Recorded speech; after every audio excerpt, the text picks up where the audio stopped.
Cordial saludo. El aceite de oliva extra virgen es una grasa monoinsaturada, una de las grasas más saludables que existen, y la piedra angular de la dieta mediterránea, de la que la ciencia ha demostrado sus bondades como protector cardiovascular y menor riesgo de padecer cáncer. En un estudio publicado por Plus One sobre la dieta mediterránea, se constató que el PCR y los otros marcadores inflamatorios disminuyen significativamente entre las personas que consumen diariamente aceite de oliva extra virgen. El efecto del oleocantal, un antioxidante muy potente que se encuentra en el aceite de oliva, se ha comparado con otros antiinflamatorios como el ibuprofeno, con excelentes resultados. Odontología integrativa.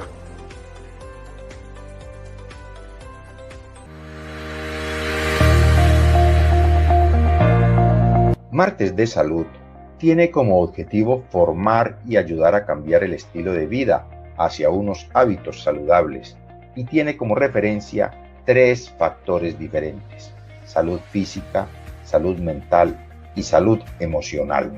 El uso del Internet en la educación permite intercambiar información, reforzar la comunicación, debatir y expandir las fronteras del conocimiento. A través de esta plataforma encontrarás una comunidad dispuesta a compartir instrumentos de aprendizaje, a colaborar, a analizar y crear debates con los que avanzas hacia nuevos caminos. Martes de Salud es el puente capaz de conectar el conocimiento de personas que, si no fuera por esta plataforma, quizás no tendrían la manera de conocerse y establecer esos vínculos educativos. Bienvenidos a Martes de Salud. Los mejores programas de educación continua se unen para ofrecer una experiencia única e inigualable. Martes de Salud y Aula Abierta Internacional, ahora juntos en una sola plataforma. Únete a los doctores José Fernando García y Atilio Radomile y accede a contenidos exclusivos, actualizados y relevantes para tu práctica profesional. No te lo pierdas, suscríbete ahora en YouTube y lleva tu conocimiento al siguiente nivel. Martes de Salud y Aula Abierta Internacional. Transforma tu carrera hoy mismo.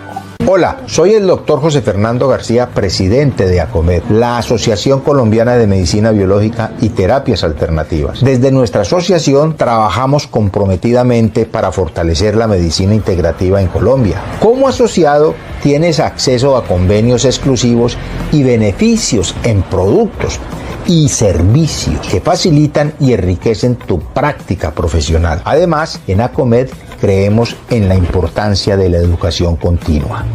Por eso, ofrecemos capacitaciones, talleres y actividades educativas que les permiten estar siempre actualizados en las técnicas y avances de la medicina biológica y de las terapias alternativas. Unirse a ACOMED significa formar parte de una comunidad y compartir una visión integral, centrada en el bienestar de los pacientes y en el avance de nuestra profesión. Lo invitamos a continuar creciendo con nosotros y aprovechar todo lo que la asociación tiene para ofrecerte.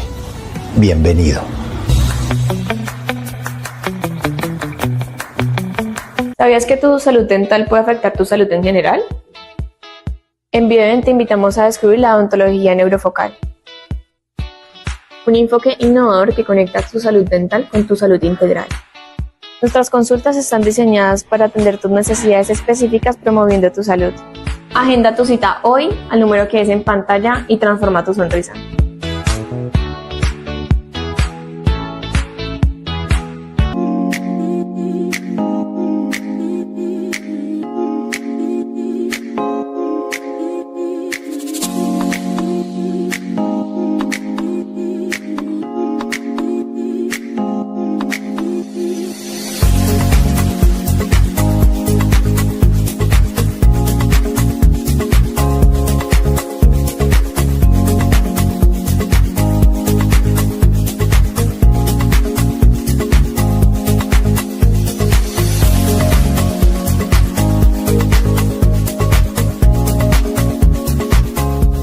Muy buenas noches, bienvenidos a este nuevo Martes de Salud. Hoy estaremos con la doctora Natalia Valencia Gutiérrez, ya ha estado con nosotros, médica, fisiatra, hablando de un tema muy interesante, ¿Los músculos se acaban? Esa es la pregunta. La famosa sarcopenia. Vamos a hablar entonces con la doctora hoy de este tema, desde esa visión de la medicina, de la fisiatría. Siempre nos trae temas muy interesantes y vamos a tratar hoy de aprovecharlo al máximo. Les recuerdo ir haciendo las preguntas a medida que va transcurriendo la charla para hacer el cierre al final con las preguntas que nos hayan colocado en el chat durante la conferencia de la doctora. Les recuerdo que Martes de Salud es el programa de ACOMED, la Asociación Colombiana de Medicina Biológica y Terapias Alternativas. Ahí está nuestra página. Ya estamos terminando de hacer los ajustes porque viene el lanzamiento. Este año es el lanzamiento de la nueva página con un evento académico muy interesante. También hacen parte de este grupo de trabajo odontología neurofocal.com, que es el portal virtual de la odontología integrativa de Hispanoamérica y donde está toda la información de odontología neurofocal, el directorio, los odontólogos que pertenecen a esta comunidad, donde los pueden conseguir, los diferentes países, las diferentes ciudades, ahí encontrarán la información. Y educovirtual.com, que es nuestra plataforma de educación virtual para médicos, odontólogos, terapeutas, todos aquellos que quieran aprender un poquito sobre los diferentes temas que estamos hablando, pues en Educo Virtual van a encontrar todos esos cursos importantes para ustedes. Les recuerdo tener presente el WhatsApp de la doctora María Teresa para cualquier información que ustedes requieran sobre ACOMED, odontología neurovocal, Educo Virtual y el proyecto académico que nosotros tenemos. Este WhatsApp es muy importante, más 57 300 526 1707, más 57 300 526 1707. Esto es muy importante tenerlo en cuenta para ustedes, para que se comuniquen con la doctora María Teresa. Ella les va a dar la información que requieran de todos nuestros procesos. Y algo que les quiero recordar y que les agradezco mucho es, en lo posible, el me gusta. En este momento, las personas que están viendo la conferencia, si le dan un me gusta, no saben lo importante que es para nosotros. Suscríbanse a la página. Y si quieren hacer un comentario, muchísimo mejor, porque esto nos ayuda a crecer como comunidad y llegar a mucha más gente. Así que les agradecemos mucho ese me gusta, suscribirse, y si quieren hacer los comentarios, muchísimo mejor. Hoy estamos, miren, Ecuador, Estados Unidos, Argentina, Chile, Colombia. Vamos poco a poco llenando este espacio que generalmente lo ven en toda Latinoamérica. Bueno, la doctora Natalia ya está con nosotros, Elvis. Doctora Natalia. Muy buenas noches, qué gusto. Linda como siempre, qué bueno, qué bueno. Muchas gracias, muy feliz. Lo que hace de pronto verme así es la emoción de estar acá, de compartir con los pacientes, con profesionales de la salud, mejor dicho, tratar de trabajar en coherencia en muchas cositas. Entonces todo eso me hace muy feliz y de pronto eso se me ve un poquitico. Ah, bueno, eso me alegra. Para nosotros siempre es un placer tenerte con nosotros, porque siempre nos comparte unos temas muy interesantes, de mucho aprendizaje.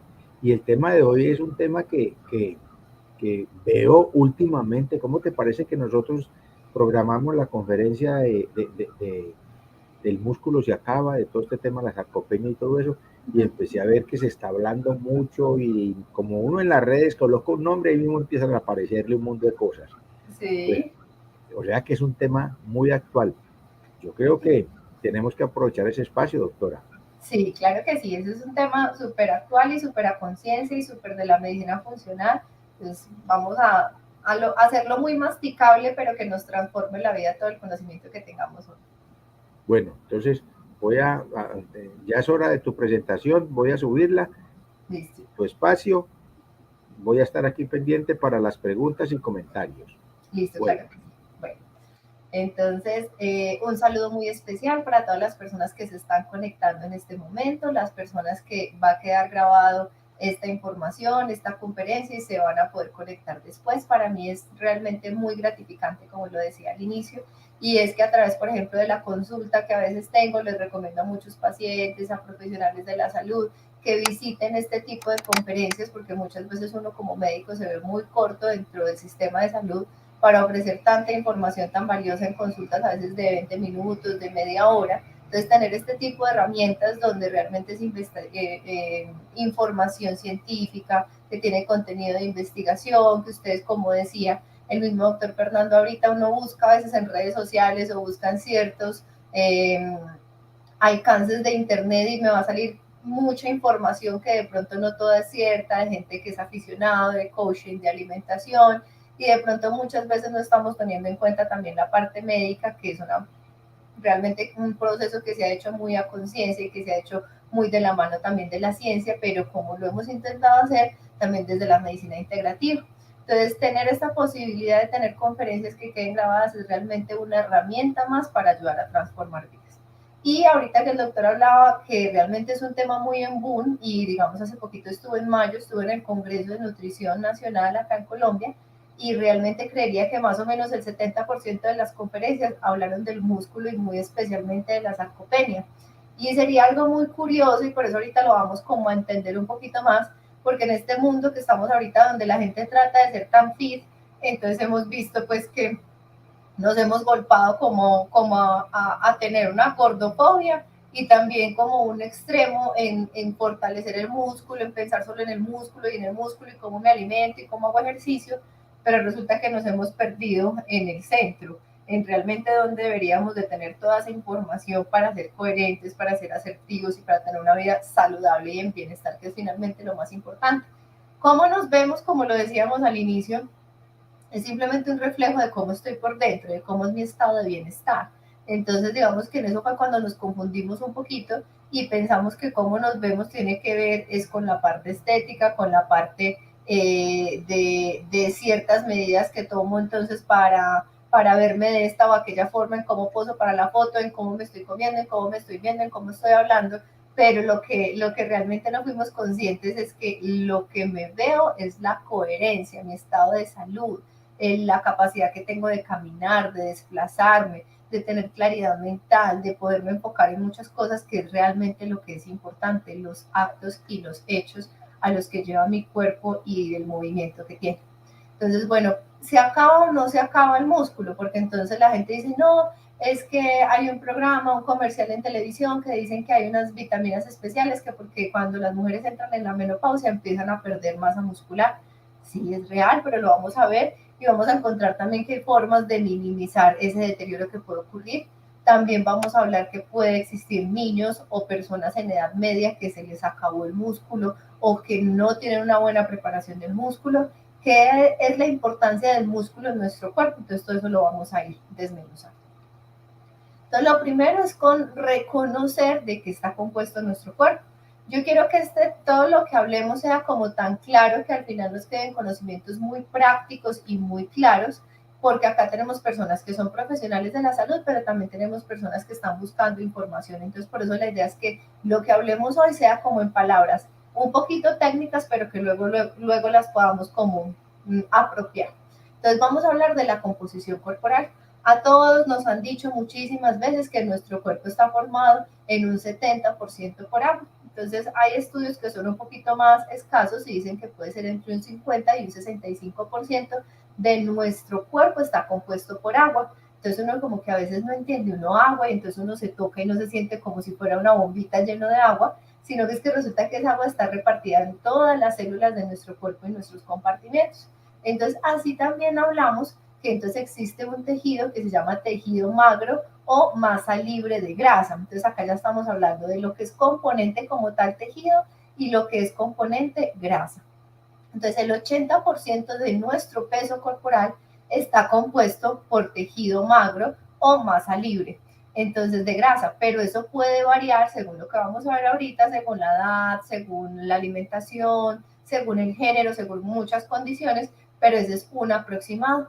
Y ya acabamos de hablar que de ese tejido magro pues tiene una gran composición que es agua, que finalmente lo que le nutre y le permite moverse. Piensen también en las plantas, entonces en esas flores hermosas que se llaman suculentas, que ellas las vemos que viven y no necesitan mucho cuidado, pero entonces si las dejamos de cuidar, entonces se van como secando un poquito, se van como arrugando.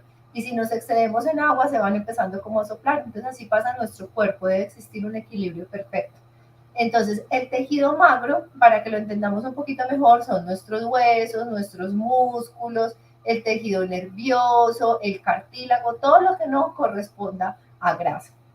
Y tenemos otro componente en nuestro cuerpo que es muy importante, que es la masa muscular y el músculo esquelético, y corresponde al 40% de nuestro peso corporal, pero a su vez es el 50% de nuestro tejido magro. Es decir, el 50% de nuestro tejido magro son las neuronas, el cartílago, los hepatocitos, células del intestino, células del estómago, pero el otro 50% debería de ser nuestro tejido esquelético. Entonces, ese tejido esquelético o el músculo esquelético, entonces también está en relación un poco con la masa ósea. Y la masa ósea corresponde aproximadamente al 14% de nuestro peso corporal o el 18% de esa masa magra que realmente tenemos. El tejido adiposo debería de ser alrededor del 20%. ¿Por qué decimos debería de ser? Quiero partir un poquito de algo que les había mencionado, y es que no nos estamos yendo al tema ni de la gordofobia ni a un tema super fitness, que también puede existir un tema de desnutrición ahí en esas personas que tienen un exceso de músculos sin tener otros nutrientes y otros minerales, y ya lo vamos a abrir con otro postulado. Pero la composición corporal de la masa grasa debería estar alrededor del 20%, porque es lo que finalmente me da a ese equilibrio de lo que dijimos, de la capacidad de tener músculo, de los tejidos sanos y de la nutrición del agua. Entonces, si yo empiezo a invadir con grasa ciertos tejidos, entonces ya va a ocurrir un desbalance. Cuando estaba buscando lo de los componentes del cuerpo, me encontré algo muy bonito, y es que esta teoría, como muchas cosas en salud, ha cambiado mucho. Por eso la gente dice, ay, es que uno va donde el médico y no enloquece, porque el uno dice que coma queso, el otro dice que no, el uno me dice que coma jamón y el otro que no, y entonces la nutricionista me dice que me coma tantas frutas al día, y la otra persona dice que es que el azúcar es tóxico y que las frutas también son tóxicas. Es que resulta que la medicina crece a pasos agigantados, y es porque antes no teníamos tanto alcance de información. Entonces, no sé si ustedes recuerdan, a mí me alcanzó a tocar que cuando uno estaba, por ejemplo, en el colegio, le ponían una tarea, pues uno tenía que ir hasta la biblioteca a pedir un libro y leer y mirar. En cambio, hoy en día alguien no sabe algo y simplemente lo que hace es coger el celular y dice busquemos, y tiene la respuesta. Entonces, hoy en día tenemos acceso a un banco de información completamente ilimitado, y antes no lo teníamos. Entonces, ahora podemos conocer muchas cosas que antes no teníamos, y afortunado o desafortunadamente todo lo que tiene que ver con procesos en salud, pues requiere que nos estemos actualizando, que estemos leyendo, que no nos sesguemos, que dejemos el ego a un lado, porque es muy importante tener humildad en nuestros conocimientos y tener esa capacidad de reaprender. Y nosotros como pacientes también deberíamos de tener esa capacidad de que si una persona me dice una cosa o la otra, pues yo no le tenga una fe ciega, sino que hay otro de los postulados, y es la verificación. Yo no debería de simplemente creer y no masticar la información que me están dando, sino que yo también tengo, a pesar de que no sea profesional de la salud, la capacidad entonces o la forma de acceder a un celular, a un video, a preguntarle a otra persona, a ir a conferencias para realmente verificar y luego probarlo en mi propio cuerpo y constatar si esa información que me dieron, que no comiera una cosa o la otra, pues realmente tiene procesos de transformación en mí. Por eso las dietas no son como una fórmula de a usted le duele la articulación, tome acetaminofén, porque es que a usted la articulación, lo hemos hablado acá cuando hablamos de patología articular, le puede estar doliendo porque se inflamó, porque tiene un trauma, porque tiene un dolor mecánico, y asimismo la nutrición requiere un proceso de prescripción individualizado, porque no es simplemente como, ay, quiero bajar tantos kilos, entonces coma estas y aquellas calorías, sino que tengo que entrar a analizar cómo es el metabolismo de esa persona. Entonces, en la siguiente diapositiva, que era lo que yo les decía, que me pareció maravilloso cuando hablan de los componentes corporales, y lo dividen en que nosotros tenemos 5 niveles de composición corporal. Entonces, uno habla del nivel atómico o el nivel elemental. Entonces, la composición de nitrógeno, de calcio, de hidrógeno, de carbono y de oxígeno. Entonces, miren que es tan importante, y ahorita en eso ha virado también todo el tema de la medicina funcional, y es entender cómo hago que mi cuerpo esté más oxigenado, cómo hago para tener a veces menos carbono? Porque recuerden que las personas cuando decimos me dio la marea alcalina, cuando entonces tengo consumo de ciertos carbohidratos, entonces mi mente se empieza a volver lento, me vuelvo a poner perezoso, entonces me como una bandeja paisa, que son unos frijoles, arroz, tajada, entonces quedo como con ganas de ir a dormir. Lo hemos hablado también en otras conferencias, la importancia, por ejemplo, del ayuno antes de una reunión importante o antes de la toma de decisiones para poder tener más disposición de oxígeno a nivel cerebral, la composición del nitrógeno, del calcio. Entonces realmente nuestro cuerpo no solo está compuesto por proteínas, por grasas, por músculos, sino también que hay unos elementos que son elementos atómicos o minerales. Hay otro que es el componente molecular y químico, entonces dijimos el porcentaje de grasa, de glucógeno, que es ese almacenamiento de azúcar, de minerales, de proteínas y el porcentaje de agua. Entonces miren cómo creemos que más o menos entre lo que decíamos ahorita, entre el 15 o el 20% debe ser nuestro porcentaje de grasa. El glucógeno es lo que finalmente también se va a transportar a la grasa, pero es lo que también me da energía para moverme, que es súper importante. La cantidad de minerales, entonces, que necesito, entonces el calcio, el fósforo, las proteínas, que es principalmente esa composición muscular. No solamente tenemos músculo liso, sino que es músculo estriado, que es el músculo pues, que nos permite movernos a nivel osteoarticular, sino que también hay otro músculo que es el músculo liso. A nivel celular, entonces ahí tenemos lo que decíamos, el componente de la célula, entonces, ¿qué hay dentro de la célula? Entonces el líquido intracelular, el líquido extracelular, el líquido intercelular, entonces toda esa composición de lo que tiene nuestro cuerpo y lo que permite el movimiento de las células de una y de otra y que haya una adecuada nutrición en ese líquido que compone como tal la célula. Hay otro que es el nivel histológico, entonces el tejido adiposo, el hueso, el músculo liso, otros tejidos blandos, el músculo, y el otro porcentaje es el músculo esquelético. Y lo otro es la composición total del cuerpo. Entonces miren que no solamente somos músculo, no solo somos grasa, no solo somos órganos, sino que tenemos un montón de cosas que realmente por eso es que necesitamos información para poder saber cómo nutrirnos. Por eso hay gente que dice, no, es que yo he intentado todas las dietas del mundo y no me funciona. Por eso hay personas que a pesar de que usted las pueda ver aparentemente pues con una figura adecuada en composición corporal, cuando yo lo pongo en la báscula, entonces según la talla y la relación de peso y talla me da bien, pero cuando le pido una serie de exámenes, por ejemplo, de vitamina D, de vitamina B12, de albúmina, puedo notar que esa persona tiene una desnutrición. O puedo ver una persona muy gordita, que la veo muy grande, pero cuando le voy a tomar unos exámenes puedo encontrar, por ejemplo, que tiene osteoporosis o que tiene deficiencias también de vitaminas. Entonces, por eso es que no solamente es la composición o la forma corporal, sino lo que hay adentro.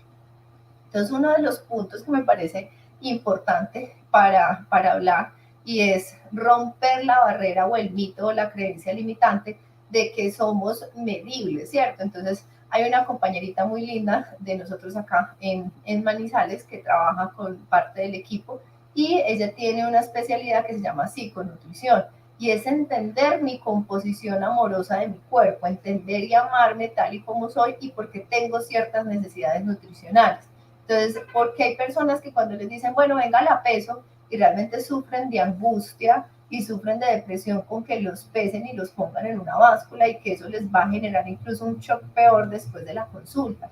Y es entender que hay unas medidas y que necesitamos conocer unas composiciones corporales más basadas en la nutrición y no simplemente en meternos en las formas o en los figurines en los que todos deberíamos estar.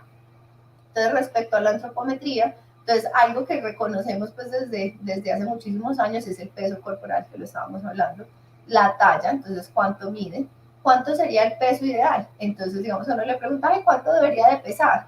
Entonces, a uno le explican que uno debería de pesar lo mismo que la talla y en las mujeres menos 10 kilos. Es decir, que si yo mido 1,60, entonces yo debería de pesar más o menos como mujer entre 50 y 60 kilos.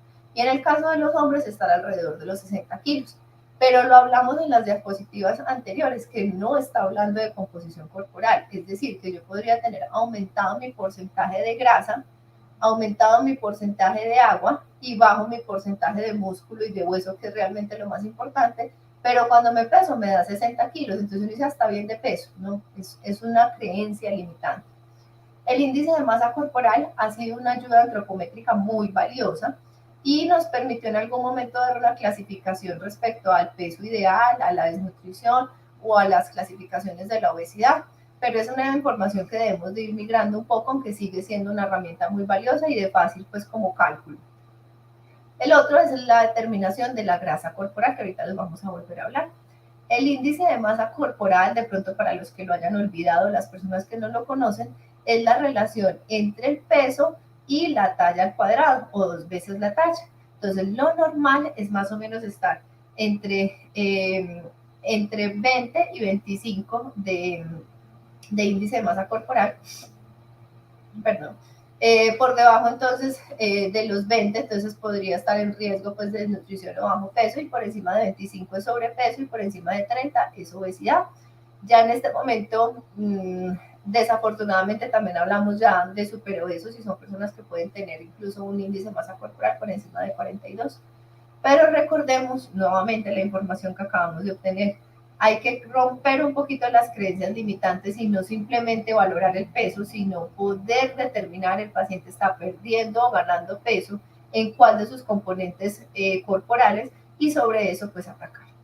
El porcentaje de grasa, pues existen unas fórmulas para calcular pues realmente cuánto sería el porcentaje de grasa ideal, pero también existen unas medidas que llaman los adipómetros. Lo vamos a comentar un poquito más adelante, y es como las formas en los gimnasios que con una pinza les toman como en ciertos grupos, en ciertas partes de su cuerpo cerca a los músculos, como donde existe más depósito de grasa, y así lo calculan. Lo que pasa es que requiere mucha experiencia y muy buena técnica, una adecuada posición del examinador y del usuario para poder tener como una confianza en esa medida. Bueno, acá volvemos a retomar un poquito el índice de masa corporal, que como les decía, muchos de los estudios que tenemos aún de toda la parte metabólica siguen utilizando esta medida para poder estimar entonces qué nos da como resultado de tener un bajo peso o un sobrepeso. Entonces, por un momento vamos a continuar encontrando información científica que nos hablan del índice de masa corporal, y en la mayoría de las consultas del mundo pues nos siguen midiendo o tomando a través de estas variables de peso y talla. Entonces acá tenía una gráfica muy bonita que les quería mostrar, y era la relación entre la mortalidad y el índice de masa corporal. Es muy parejo en hombres y mujeres, como pueden ver ahí, la línea morada son los hombres y la línea verde son las mujeres. Y el hecho de que la persona tenga, por ejemplo, un peso normal, entonces dice que entre 20 y 25, pues le da un bajo riesgo, ya va aumentando un poquito más cuando tiene un 25 o un 30, y como ustedes ven, esa curva va en un ascenso directamente proporcional en la medida de que va aumentando de peso la persona, entonces aumentan los índices de mortalidad. Recordemos que durante la pandemia las personas que más murieron fueron las personas que tenían un peso aumentado, y eso es porque hay normalmente un estado de desnutrición respecto a sus componentes corporales, y porque mucho de ese peso viene hacia la inflamación, y esas personas podían tener, por ejemplo, hipertensión asociada, y sabíamos que el virus del COVID podría atacar un poquito más a esas personas que tomaban antihipertensivos por alteración del eje renal angiotensina. Entonces, realmente miren que a veces no es que exista la gordofobia, sino que realmente hay estudios que logran demostrar que estar con un peso aumentado pues realmente lleva a estados tóxicos inflamatorios. Esta es la tabla que les comentaba ahorita. Entonces, entre 25 y 29 sobrepeso, 30 y 35 casi obesidad grado 1, grado 2 entre 35 y casi 40, y mayor de 40, obesidad grado 2. Bueno, entonces acá quería que habláramos un poquito como de esos conceptos y continuar con esas creencias limitantes. Una de las cosas que uno logra ver en consulta es que la gente dice, es que yo soy de contextura gruesa.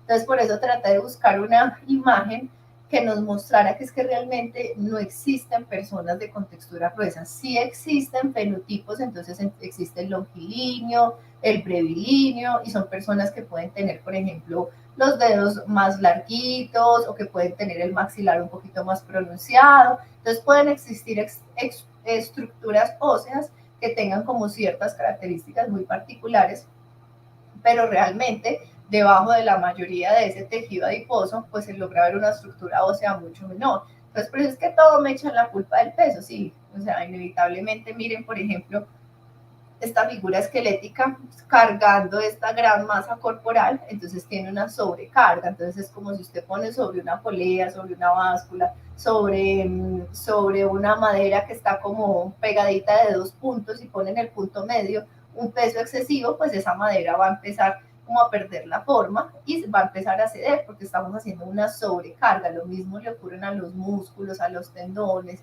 a los meniscos, a las diferentes estructuras. Entonces, una cosa es romper un poquito esa creencia limitante de que es que soy de contextura gruesa. No, realmente hay que determinar cuáles son los componentes corporales y no meternos todos bajo la misma figura, que yo creo que ya lo evolucionamos mucho, ir a esas figuras de regla de 90, 60, 70, o que los hombres tenían que tener como una forma específica, sino que ya empezamos a entender que existen diferentes formas, diferentes colores, diferentes sabores, y que en esa diferencia, pues lo que más importa es el bienestar.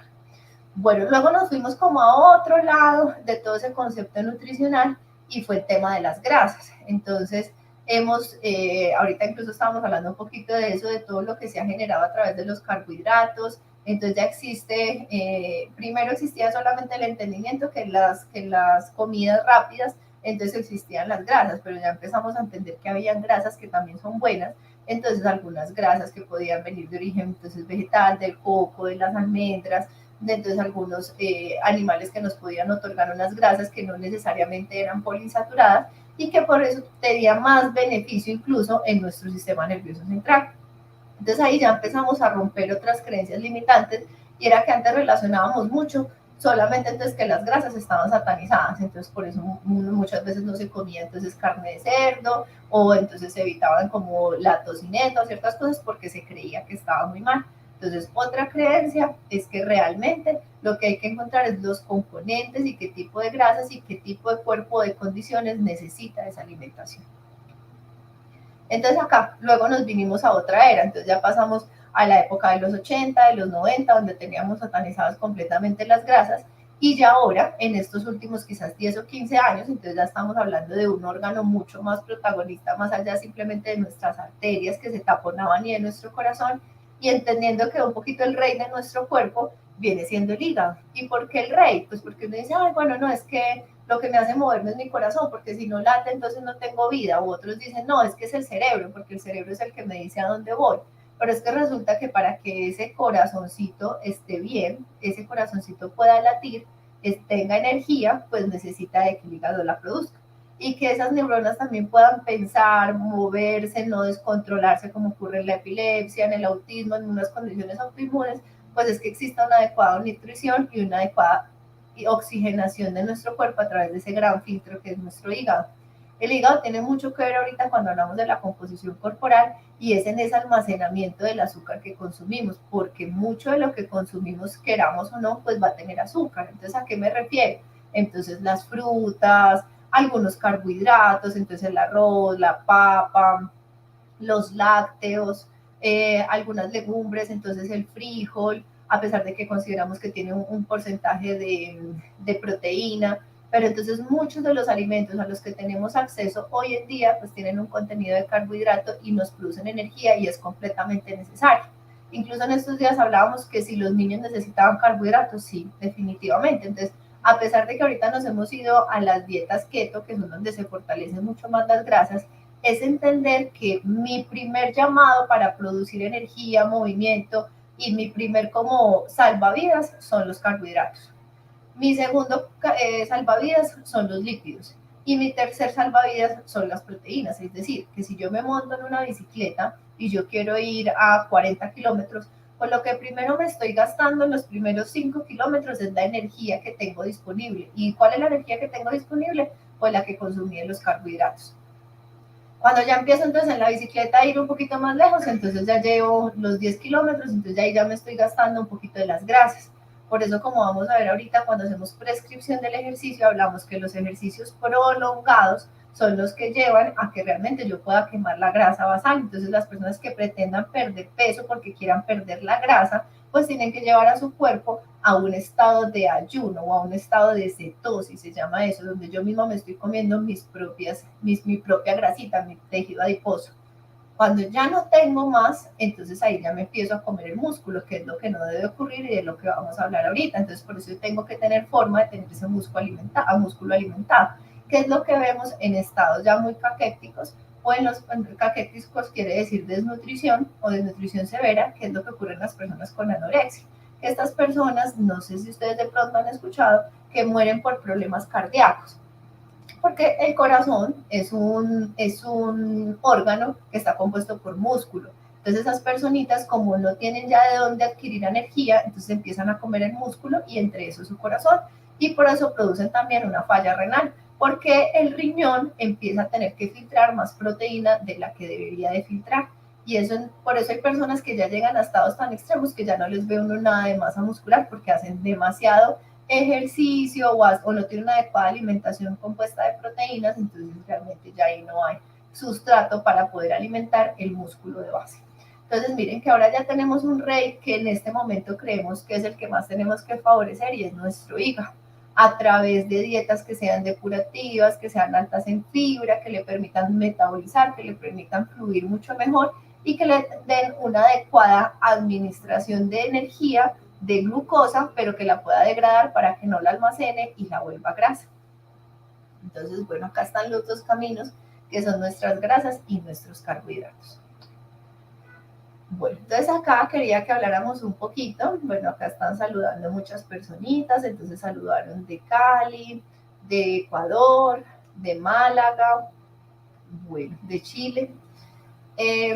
Acá quería que habláramos un poquito, ya hablamos de la composición corporal, ahora vamos a hablar un poquito de lo que antes teníamos como la escalera alimenticia, que también ha cambiado mucho. Entonces no sé si recuerdan que en esa escalera alimenticia entonces teníamos como los carbohidratos, luego habían ciertas verduras, entonces luego estaban las grasas y las reinas de arriba eran las proteínas, que era la menor cantidad.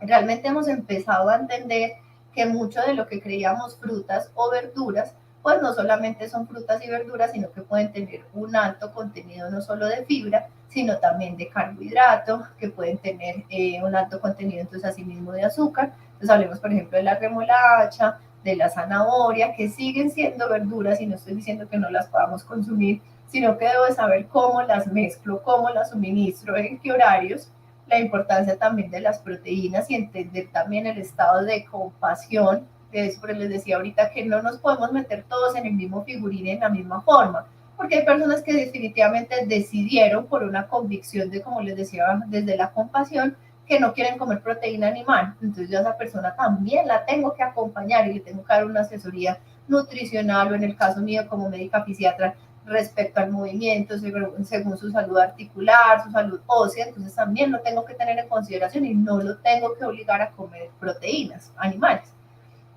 encontrando también otras soluciones entre proteínas vegetales. El consumo entonces también de los lácteos, el consumo entonces también de algunos carbohidratos ya tipo cereales. Entonces los carbohidratos, las grasas y las proteínas. Los alimentos no solamente están compuestos por eso, ya lo dijimos, así como la composición corporal. Entonces por eso es que las frutas, a pesar de que muchas de ellas son altas en contenidos de índice glicémico, de azúcar, que me van a elevar el índice glicémico, pues también no puedo desconocer que muchas de ellas me van a aportar entonces vitamina A, me van a aportar betacarotenos, que también son necesarios para mi cuerpo, me van a aportar potasio, me van a aportar vitaminas del complejo B. Entonces no puedo simplemente satanizarlas, que porque se parecen mucho más a los carbohidratos que a las grasas y las proteínas, entonces que no me las voy a comer. Bueno, la alimentación como el ejercicio, aquí ya nos vamos acercando mucho más al músculo, requiere también una prescripción. Entonces, como les decía, entonces así como cuando ustedes les prescriben acetaminofén, tableta de 500 miligramos, tomar vía oral cada 8 horas, así mismo la alimentación. Entonces, ¿cuál es la alimentación adecuada según su condición física, según su condición cultural, según su condición entonces de actividad física asociada, según el horario? Entonces, porque hay personas que dicen, es que yo no como por la noche, y uno le dice, ¿en serio no come por la noche? No, yo por la noche me tomo un cafecito con arepa y queso. Entonces sí, usted sí come porque no está haciendo un ayuno. Entonces realmente reconocer la importancia, la necesidad de los ayunos. No todas las personas tendrán la reserva, como hablamos ahorita, para entrar en cetosis y tener ayunos. Entonces lo que dijimos, entonces primero me consumo el carbohidrato, luego me consumo la grasa y luego me consumo el músculo. Y si son personas que hacen mucha actividad en el día, tienen ya de por sí una dieta muy restrictiva, o tienen unos hipermetabolismos porque tienen diarrea, porque tienen trastornos de la tiroides, porque tienen muchas condiciones que los llevan a que tengan niveles altos quizás de cortisol, entonces si yo lo estoy llevando probablemente entonces también ayunos, entonces le estoy llevando son estrés adicional porque no tiene reserva para esa cetosis de grasa, sino que se va a ir directamente también al músculo. Entonces por eso quisiera que entendiéramos que la alimentación es un medicamento, entonces por eso hemos visto también unos live muy lindos donde entonces hablamos de que tu comida, tu medicina. También hablamos lo mismo del ejercicio. El ejercicio requiere una prescripción y un acompañamiento médico en muchas condiciones o una preparación por una profesional de la salud, donde entonces estamos hablando del tipo de ejercicio, qué intensidad, qué duración, qué frecuencia, qué progresión. Y a esa gráfica le falta algo muy importante y es el gusto.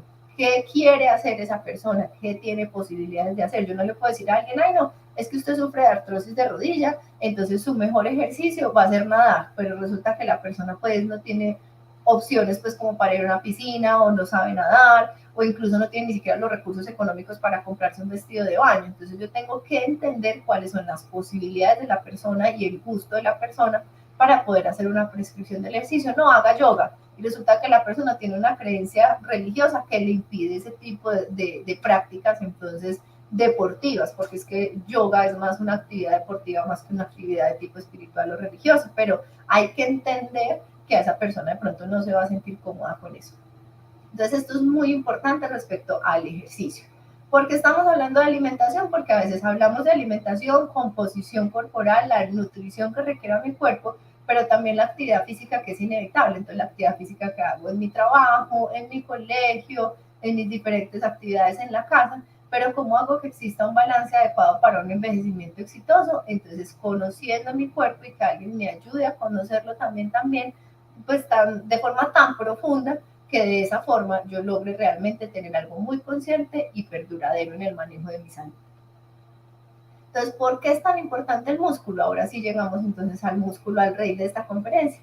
Porque en el músculo hay unas competencias relacionadas con el ejercicio que tienen que ver con nuestra parte cardiovascular. Entonces, la frecuencia cardíaca, la presión arterial, el retorno venoso, la resistencia periférica total. Entonces, a veces hay personas que llegan, por ejemplo, a la consulta y resulta que por algún motivo les dio un esguince, dicen, no, es que ya no puedo y se me hincha mucho el pie, lo tengo moradito, lo tengo moteadito. Claro, porque es que el músculo es el que ayuda a que la sangre vuelva nuevamente al corazón. Recuerden que las arterias pulsan porque las arterias tienen músculos, tienen unas válvulas y esas válvulas ayudan como por chorros. Por eso cuando vemos como una película o algo, entonces una persona tiene una herida de una arteria, entonces la sangre sale así como a chorritos.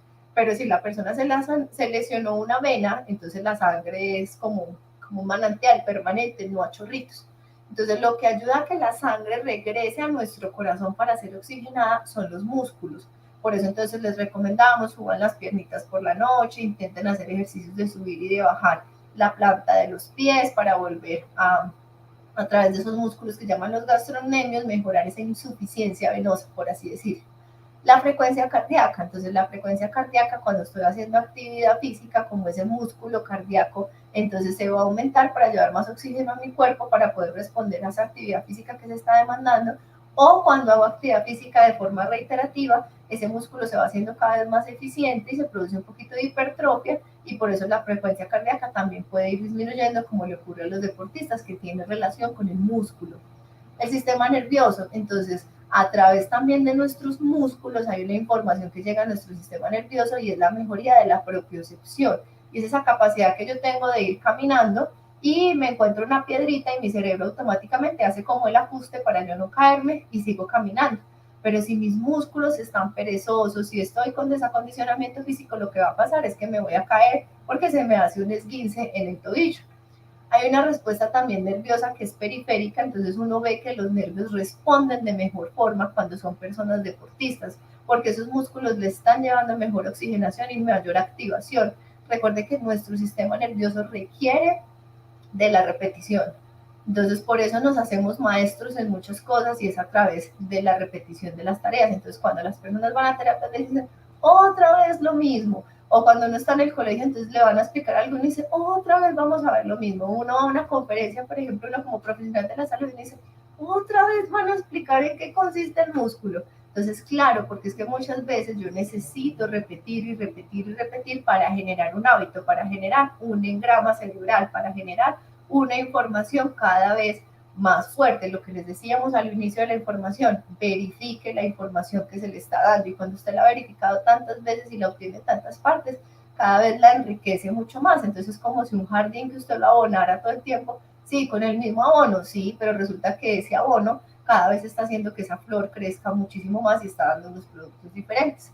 Eso tiene mucho que ver con la neuroplasticidad, y es la capacidad de repetir, pero también luego de buscar diferentes opciones, y es las nuevas conexiones cerebrales que genera nuestro cuerpo, pero a través de la planeación motora y del control motor. Los neurotransmisores, entonces todo lo que tiene que ver, por ejemplo, con el placer que se genera cuando hago activación muscular durante el ejercicio, entonces la liberación de endorfinas. Por eso hablamos que cuando hago actividad física y activo mi músculo, también estoy recibiendo el mejor tratamiento para la depresión por la estimulación que le doy a la serotonina y a todas las endorfinas para sentirme con mucho más placer y para sentirme mucho más tranquila y olvidarme de las preocupaciones. El sistema renal, entonces lo que tiene que ver con la disminución de nuestra presión arterial por disminución de esa resistencia vascular periférica que tiene que ver con el retorno venoso, como lo dijimos al principio. Entonces miren que es que el músculo está en absolutamente todo. El sistema nervioso autónomo, entonces hablamos de una cosa que se llama el simpático y el parasimpático. Y es para que en este momento de la vida, que yo puedo estar acá sentadita dando esta conferencia, pero si algo pasa y empieza un temblor, yo tengo que activar mis sistemas de defensa para salir corriendo.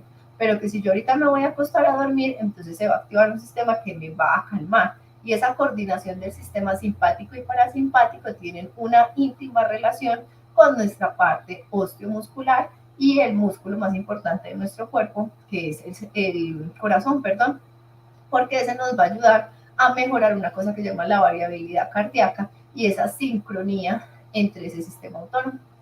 Obviamente, y lo que para nosotros es muy claro, y es que el músculo tiene que ver con nuestro sistema osteoarticular. Entonces, lo que me permite no caerme, lo que me da movimiento y lo que me da fuerza. ¿Y para qué necesito la fuerza y el movimiento? Para llegar donde mi mente quiere ir. Entonces, a mí me sucede mucho con los niños que van a consulta, entonces dicen, no, es que aún no gatea y entonces ya quiere caminar. Yo les digo, no es lo mejor, pues que el paciente primero camine y que no haya gateado, pero finalmente lo más importante es que el niño quiera ir. Entonces yo lo que tengo que mirar es si el niño no tiene intención de ir, si es que el niño no puede ver, si es que el niño no lo estamos estimulando, porque finalmente donde quiera ir mi mente, el cuerpo de alguna forma va a ir. Pero si mi mente no quiere ir, entonces ya me quedo acostada, deprimida, ya no quiero hacer ejercicio, ya no tengo los dos elementos muy importantes para tener una vida saludable y el bienestar, que es la disciplina y es la voluntad. Entonces, cuando no tengo esa capacidad de tomar la decisión para recurrir a un hábito, pues no tengo cómo a través de mi cuerpo ir allá a ese hábito. Y entonces quiero comer bien, pero entonces lo tengo que cocinar, lo tengo que preparar, tengo que ir a conseguir alimentos. Quiero tener un cuerpo saludable para ganar masa muscular, pues inevitablemente tengo que hacer ejercicio. Entonces miren que si la mente quiere ir, el cuerpo buscará la forma e irá fortaleciendo la fuerza a través del movimiento y tendrá cada vez mayor estabilidad para tener un envejecimiento exitoso. Bueno, por acá, entonces quería hablarles un poquito de la masa muscular. ¿Qué afecta o qué hace como que nosotros tengamos más o menos masa muscular? Entonces la edad. Los niños al principio tienen poca masa muscular porque, como decíamos, consumen muchos carbohidratos, consumen mucha energía, consumen su grasita de reserva para poder producir toda esa energía y toda esa exploración del mundo. Y ya de pronto en una edad como en la adolescencia, adulto joven, según el tipo de actividad, va a ser mucho más fácil ir desarrollando masa muscular. Se empieza a perder entonces nuevamente cuando entramos entonces a la tercera edad, las mujeres con la menopausia, por la disminución del influjo de los estrógenos, y los hombres también pueden tener caída de la testosterona, que la testosterona está íntimamente relacionada con ese efecto catabólico y anabólico que lleva a que se aumente la masa muscular o que no la logremos ganar. El género, entonces los hombres, por lo mismo que acabamos de hablar, por el influjo de la testosterona, están mucho más dispuestos a generar masa muscular. La parte genética, entonces incluso familias que hayan tenido, lo hemos hablado acá, la epigenética y la genética. La genética es esa información con la que yo nací, que era como mi información ancestral, la información de mis padres, de mis abuelos, de mis tatarabuelos, pero eso no era solamente como una carta de navegación con la que uno venía, sino que también ellos la fueron modificando de forma positiva o negativa a través de sus hábitos. Y muchos de esos hábitos, yo, así quiera o no lo quiera, los estoy heredando o los estoy adquiriendo a través de esa carta de navegación, pero también los puedo modificar de forma positiva o negativa, como lo hemos hablado en otras oportunidades. Hay personas que pueden tener un antecedente, por ejemplo, en su familia de cáncer de mama, pero si esa persona logra desarrollar desde la epigenética hábitos saludables, entonces desde la meditación, desde la alimentación, evitó fumar, evitó consumir ciertos alimentos, exponerse a ciertas radiaciones, pues va a disminuir de pronto esa probabilidad que tenía porque trató de actuar un poquito más sobre su epigenética. Entonces las familias que han venido de líneas deportivas tendrán mucha más posibilidad de generar masa muscular, pero no solo con eso, sino que tendrán que estimularla para poderlo lograr. La alimentación, entonces fueron los primeros minutos que tuvimos en esta conferencia, la gran importancia de entender la alimentación como un acceso a información para nuestra composición corporal. La actividad física, entonces también lo acabamos de hablar, la masa muscular es directamente relacionada a la actividad física ocupacional, es decir, lo que hago para ganarme mi sustento diario, para tener entonces acceso a mis cosas básicas, pero también la actividad física que hago como una estimulación de mi cuerpo a través del deporte. Y una cosa que es súper importante, que no lo tenemos muy presente, es el sueño. Hay personas que dicen, no, es que yo hago mucho ejercicio, pero entonces yo duermo 4 horas nomás porque es que realmente me despierto súper rápido. Yo siento que con 4 horas el sueño es súper reparador. Pero resulta que durante el sueño, vamos a ver si acá está la gráfica, creo que está un poquito más adelante. Durante el sueño se van a liberar unas hormonas muy especiales, que son las que finalmente van a hacer que ganemos masa muscular. Es decir, que si usted va al gimnasio, tiene una buena alimentación, pero no duerme bien, le va a ser mucho más difícil lograr masa muscular o incluso no lo va a lograr. Entonces, ¿cómo medir el músculo? Ya lo hablamos ahorita un poquito cuando dijimos de esas medidas antropométricas, pero también les dije, no nos dejemos meter en esas líneas como estuvimos en algún momento con el 90, 60, 70, o que usted le tiene que medir, entonces lo que decíamos antes también, que era la circunferencia entonces de cadera y de cintura, que fue una medida de riesgo cardiovascular, sino que realmente miremos la composición corporal, el estado de bienestar que me logra aportar ese paciente cuando lo veo o la persona cuando lo veo. Entonces el trofismo muscular. El músculo se puede atrofiar o se puede perder no solo por condiciones nutricionales, como lo dijimos ahorita, o por falta de ejercicio, sino que también hablamos de algo que es la parte neurológica y del movimiento. Entonces, si una persona tuvo un accidente y se le dañó un nervio, no va a haber información para esa casita que es el músculo, entonces se va a atrofiar. Entonces, por eso es importante lograr ver el paciente o mirarse uno al espejo si los músculos son los mismos a un lado y al otro, y lograr identificar o acceder a un profesional de la salud que me explique por qué se me están muriendo o por qué se están viendo algunos músculos más pequeños que otros. Hay enfermedades o condiciones neurológicas como la esclerosis lateral amiotrófica, donde las personas se van empezando a atrofiar, pueden tener, ellos le dicen como les tiembla la carne, entonces pueden tener fasciculaciones, se llama, y es que empieza a temblar como la carne, como si fueran tics. Entonces, por eso, cuando yo me miro al espejo en las mañanas y miro, no solamente me estoy mirando, me estoy admirando, estoy viendo si estoy conforme o no con mi cuerpo, sino que también lo estoy mirando desde mi estado de bienestar y salud, y es la simetría, o sea, la forma pareja que deben de tener mis dos hemicuerpos corporales. Los perímetros, no perímetros pensando en lo que les decía ahorita, que si me mide la cintura, que si me mide la cadera, sino la estimación de masa muscular a través del perímetro, por ejemplo, de la pantorrilla. Nuestra pantorrilla o los gemelos o las cochinitas, que es la parte inferior de la pierna, o la pierna como tal, es la parte que menos grasa tiene en nuestro cuerpo, y por eso ahí es donde se estima ese perímetro para los estudios que hablan de sarcopenia, lograr identificar si la persona tiene una baja masa muscular. Entonces, esas personas que se ven que tienen como piernitas sequitas, que tienen baja masa muscular, pues es una relación directa con su actividad muscular y con toda esa actividad metabólica que acabamos de hablar. Existen otras medidas que no solamente son medidas como estáticas, sino que son medidas dinámicas. Entonces, la capacidad que tenga la persona para caminar, la velocidad que tiene, la fuerza muscular que tiene de todos sus grupos musculares o especialmente de la mano, que se llama fuerza de agarre. Hay una medida que me encanta y es realmente a lo que está virando todo lo que tiene, que tiene que ver con la medicina funcional, y es la bioimpedancia, y es la que realmente son equipos, me logran estimar cuáles son los componentes corporales. Ojalá que llegue el día en la consulta médica del médico general, del médico especialista, del nutricionista, del odontólogo, no tengamos una báscula, sino que tengamos una bioimpedancia para poder, que realmente es lo mismo, es una báscula que mira la composición corporal para saber cuánto tengo de agua, cuánto tengo de músculo, cuánto tengo de tejido magro, y asimismo hacer una prescripción.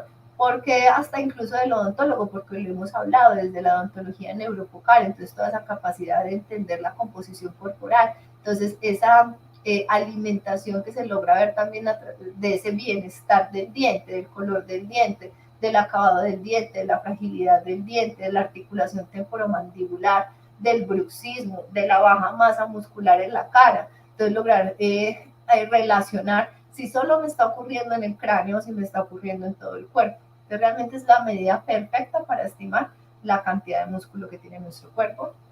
Puede existir en algunas condiciones de salud la necesidad de tomar resonancia magnética muscular, y es para condiciones que pueden ser genéticas, por ejemplo las distrofias musculares, que ya son unas condiciones de enfermedad.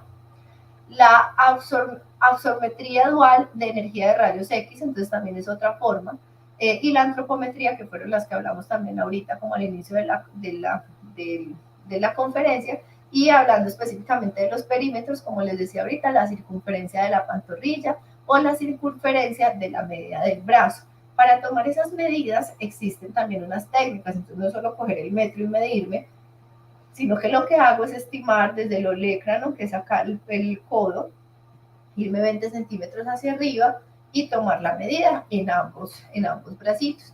Obviamente teniendo unos minutos de reposo, no habiendo hecho ciertas actividades físicas para que el músculo no esté más contraído, y que siempre lo haga bajo la misma técnica. Bueno, entonces ahorita estábamos hablando, entonces el músculo se acaba o no se acaba, y cómo se llama ese desgaste del músculo, se llama sarcopenia.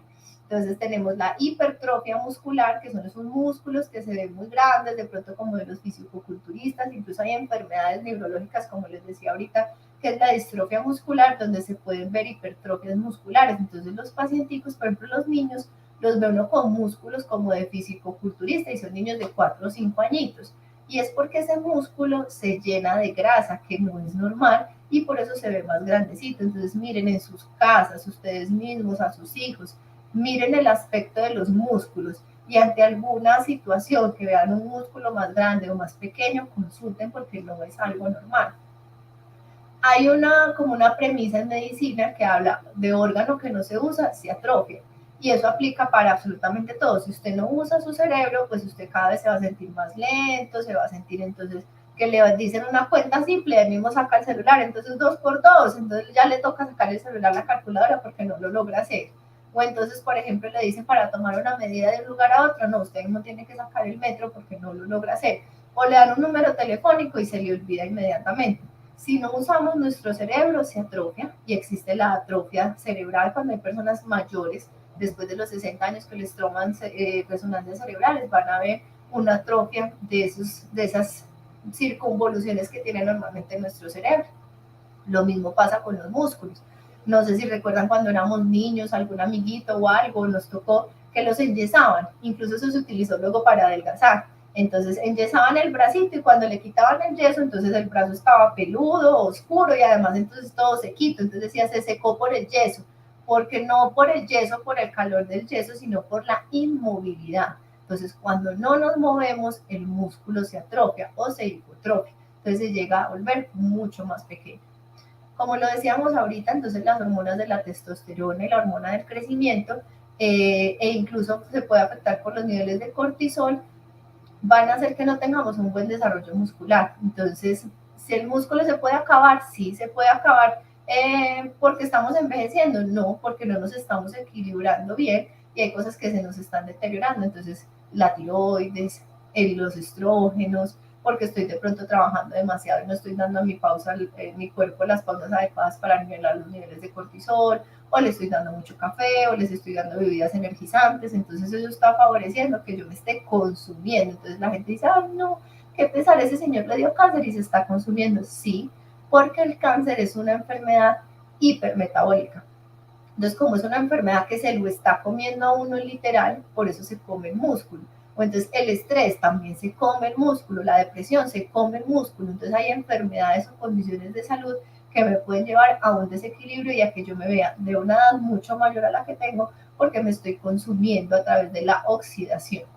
Que acabamos de ver una gráfica súper linda, me encantó esta de un estudio que vi que hablaba de la relación, una estadista chilena, que hablaba de la relación de las enfermedades respiratorias y del músculo. Entonces la gente dice, no, el músculo y la respiración, ¿qué tienen que ver? Pues absolutamente todo. Entonces decíamos, ¿qué tiene que ver con el músculo? Entonces nuestra actividad física, la dieta, cosas oxidantes como el tabaquismo, las salsas, los alimentos ultraprocesados y el uso de corticosteroides, sea porque yo tenga una artritis reumatoidea, porque tenga un lupus o porque me los esté tomando para una condición inflamatoria o para alterar mi sistema. Factores internos, entonces lo digamos ahorita, la genética, otras enfermedades asociadas, entonces tener, por ejemplo, diabetes, tener EPOC, que es una enfermedad pulmonar, insuficiencia renal, algunas condiciones de comorbilidades, el estrés oxidativo, la inflamación sistémica y la edad son factores que no los puedo cambiar y que son muy propios de mí, la genética no solo, sino también el género que no está ahí estimado. Esos factores, eso como juegan los factores internos con los factores externos, puede llevar a una baja masa muscular, que es la sarcopenia.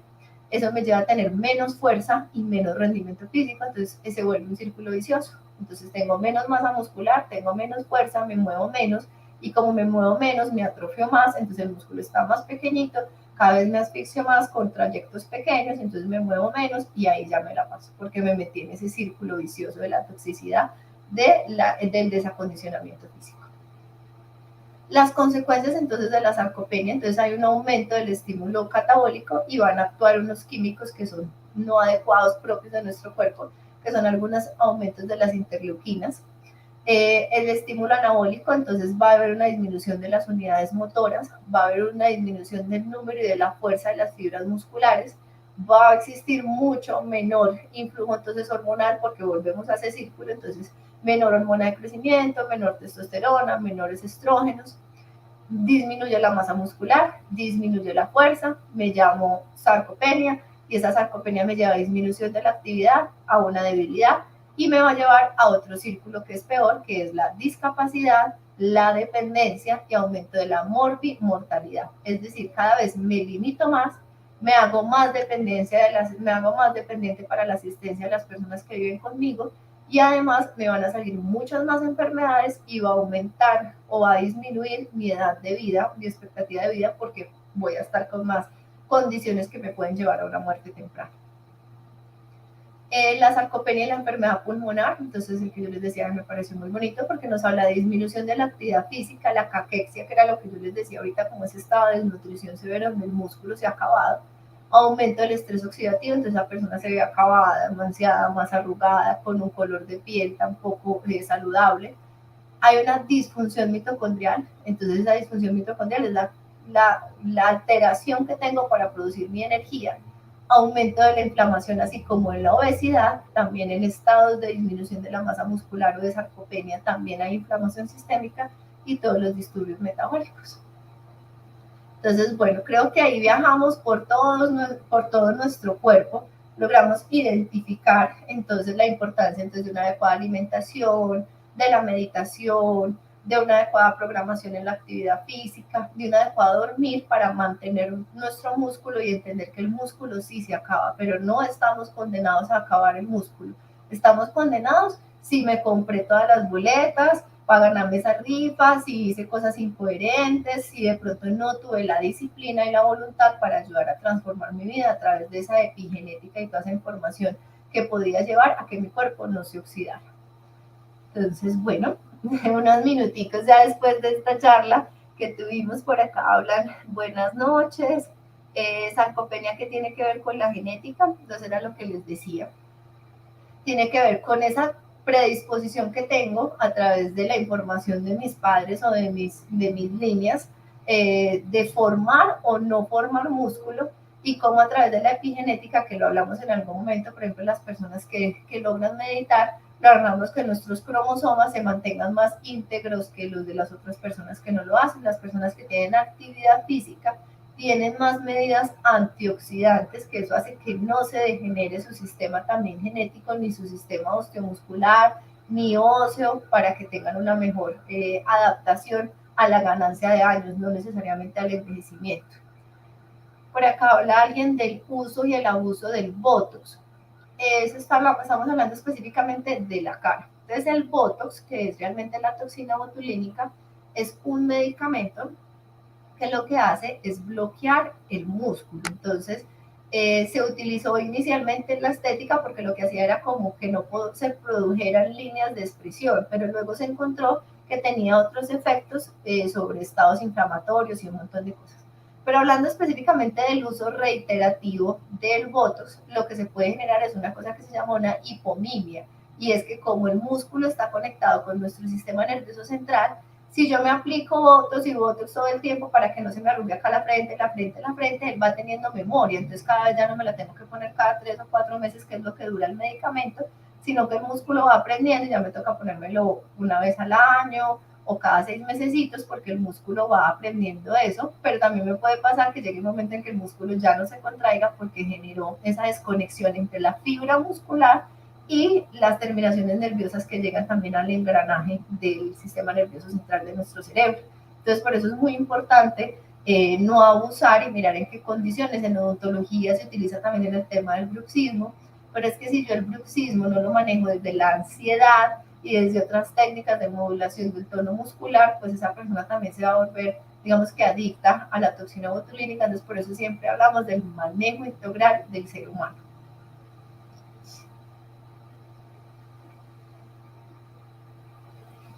Hay una pregunta, doctora, que nos hace Luz Marina Restrepo, que dice: ¿es necesario consumir proteínas antes y después del ejercicio como lo recomiendan en los gimnasios? No, porque es que eso es una prescripción también, como les decía ahorita. Lo primero es reconocer cómo está nuestro estado renal, porque el órgano que se ve más afectado por ese consumo alto de proteínas es nuestro riñón. Yo realmente aconsejo más el tipo de proteínas de origen vegetal, porque muchas proteínas son de origen, vienen de la capsaicina, vienen del suero lácteo, y me va a generar también mucha más inflamación. Entonces esa persona empieza a ganarse o a verse un poquito más embarnecida, un poquito más gordita o con un poquito más de masa muscular, pero es secundario a inflamación, no a hipertrofia muscular. Entonces yo prefiero, de pronto aclarando un poquito más ahí, prefiero más las proteínas de origen del vegetal, que no tengan tanta posibilidad de generar inflamación como si son algunas proteínas que vienen pues de los lácteos. Y lo otro es que depende de la persona. Si es una persona que tiene baja masa muscular y baja grasa, sí va a necesitar tener un refuerzo de proteína antes del ejercicio. ¿Por qué? Porque volvemos a hablar. Primero me consumo el carbohidrato, luego me consumo la grasa y luego me consumo la proteína. Pero si yo soy una persona súper delgadita, que no tengo depósito de grasa, de además no tengo mucha masa muscular, cuando empiece a hacer ejercicio lo que voy a hacer es a comerme el músculo, no hipertrofiarlo. Entonces a veces necesito algo de energía que me pueda llevar a la boca para poder consumirme esa energía y poder producir la hipertrofia muscular. Entonces sí hay casos como muy particulares donde uno sí recomienda hacer una suplementación antes o durante el ejercicio si lo que quiere es ganar masa muscular porque tiene esas condiciones físicas. Bueno, aquí hay algo que, con algo que dices, se me ocurre una pregunta, me parece importante, y es: paciente diabético con la creatinina en límite normal superior, Sí. con estas dietas keto y eso, que hay alto consumo de proteína animal, ¿qué pasa? No, tiene que entrar en un nivel adecuado, porque es que entonces son personas que no pueden consumir mucho carbohidrato, porque sabemos que el carbohidrato pues finalmente le va a llevar a que se desbalance un poquito más de su diabetes. Entonces, por eso esos pacientes deben de consumir coadyuvantes para que esa proteína, digamos, de las dietas keto, las puedan como metabolizar o las puedan digerir de forma de que no sea el riñón el que sufra tanto. Es decir, deben de acompañar con altos niveles de fibra, entonces de las verduras, no con índices glicémicos altos, para que pueda ayudar a arrastrar y que esos índices glicémicos no suban tan rápido, sino que haya una degradación lenta del alimento y de la proteína para que el riñón no sufra tanto. Bueno, aquí dice Erika, me gustaría saber su opinión respecto al ayuno intermitente. ¿Cuál sería el más recomendado para una persona sana de 63 años, pero con pérdida de masa muscular? Bueno, entonces ahí vienen a jugar varias variables. Entonces, si es hombre, si es mujer, si tiene un peso previo en cuánto está su composición corporal.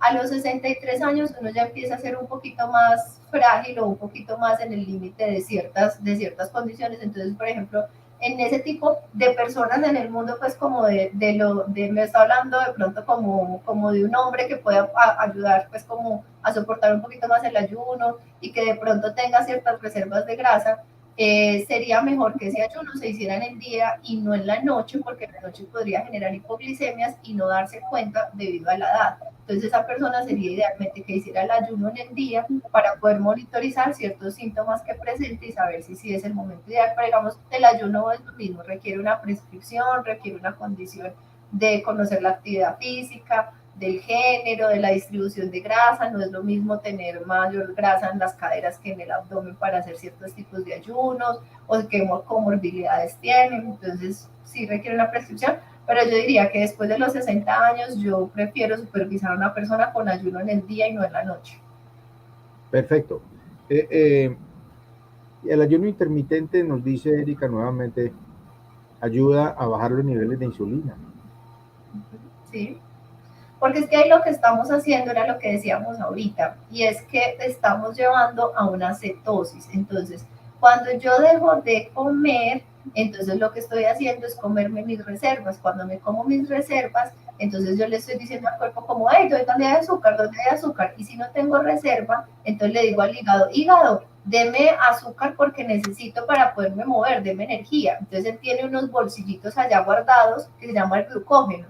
Y ese glucógeno es, por ejemplo, lo que produce en el hígado graso, que es esos depósitos aumentados en el hígado que se va viendo como amarillito. Entonces el hígado que tiene guardadito en su bolsito ese glucógeno dice, no, pues no hay de dónde más echar, gástese eso. Y lo empieza a mandar al torrente sanguíneo. Entonces esa cetosis hace que la persona empiece a depurar su cuerpo y de esa misma forma actúa sobre el páncreas. Entonces por eso ayuda a depurar el cuerpo los ayunos. Bueno, doctora, 1 hora y 12 minutos. Usted sabe que siempre nos vamos a 1 hora, son las 8:15 en Colombia. Depende de donde nos estén escuchando, pues suficiente, muy buena información. Gracias mil, como siempre, aprendimos muchísimo. Gracias, gracias, gracias.